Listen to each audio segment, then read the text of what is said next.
In this lesson, we're going to talk about object initializers. This topic isn't directly related to collections, and it might seem at first like I've kind of shoehorned it in here, but trust me, whenever you're working with lots of instances of a given type, you're going to find that creating object initializers and collection initializers to be a convenient way to create many new instances of that type and add them to the collection all in one step or in multiple steps. But it'll be much more compact and concise than doing it the way that we've been doing it up until now. So we have pretty much an equivalent example from where we left off of in the previous lesson. We have a car object, our car class rather, and then we have our default.asp.cx where we create 3 instances of the car class, and we create a new instance of the cars collection, and we add each of the instances to the cars collection. All right, so this is convenient whenever we're working with a given type that has a constructor. But what if we didn't have a type that had a constructor? What if the creator of the car class did not think it necessary to create an overloaded constructor that takes all of the public properties values as input parameters to the constructor? Well, in that particular case, you can see that that's going to break our code here. Now, we said earlier that it's always a good idea to initialize a new instance of a given type with its values, to set it into its initial state, and so that we don't even go one line of code without it having some value, some state. So what are we to do? Well, this is where object initializers come in. So actually what you'll wind up seeing is that we're going to do this and this all in one line of code. So let me comment this out too, like so. And now let me do this. Below our instance of our new cars list of called cars, we're going to go cars.add. All right, so we're going to call the add method.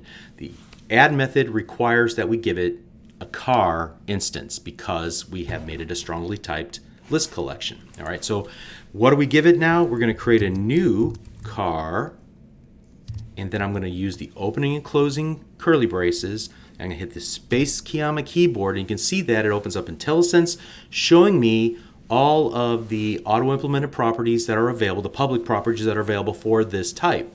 So now I'm going to type in make equals BMW model, and notice when I go from make to model, IntelliSense will reduce the number of options because I've already given it the make. I don't need that in the list any longer. This is a visual reminder to tell me all the things that I have left to add. So we'll set model equal to the 528i, and we'll give it the color equals black, and then the year equals 2010.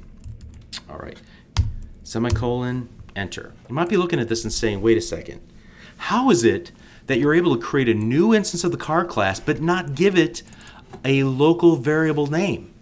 Well, think about this. The only reason the local variable name is necessary in line 17 is to hold a reference to a new instance of the car class in the computer's memory.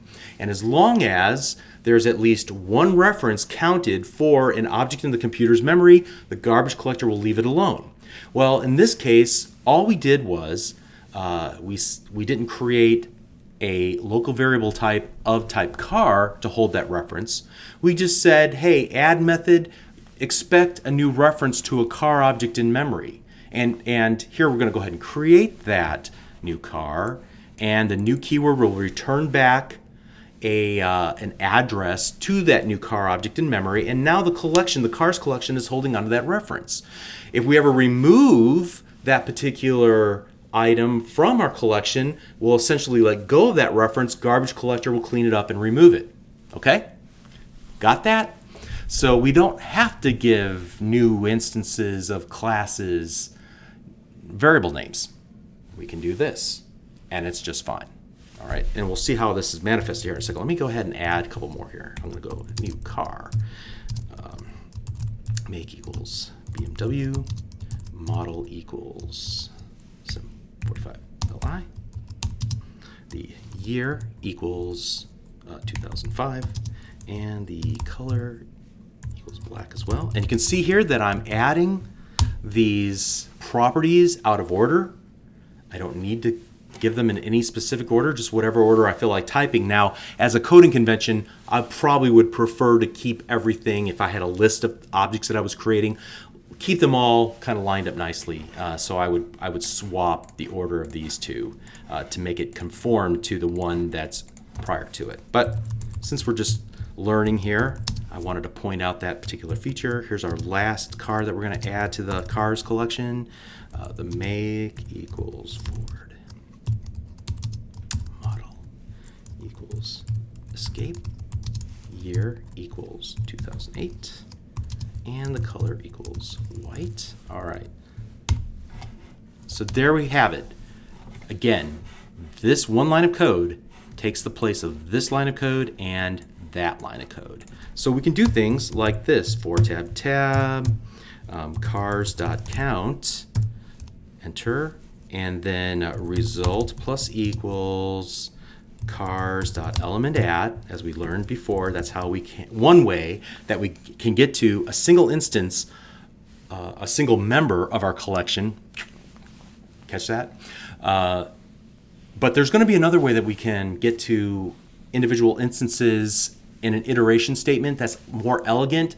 We're going to talk about that a couple of lessons from now. So keep that in mind. We're going to come back, put a peg in that thought. We'll come back to it in just a moment. All right. So now we have a strongly typed instance of car, and we can call or grab any of its properties. But in this case, I'm going to call its method format details for display. And we're going to get the same results that we got in the previous lesson, just in a little fewer lines of code, a little more elegant. And there we have it. It works just fine. All right. So again, an object initializer is a shortcut to creating new instances of classes and initializing them immediately if that given type does not already have a constructor that would allow you to pass all of the properties in and set the state, initialize the state at the point of instantiation. All right.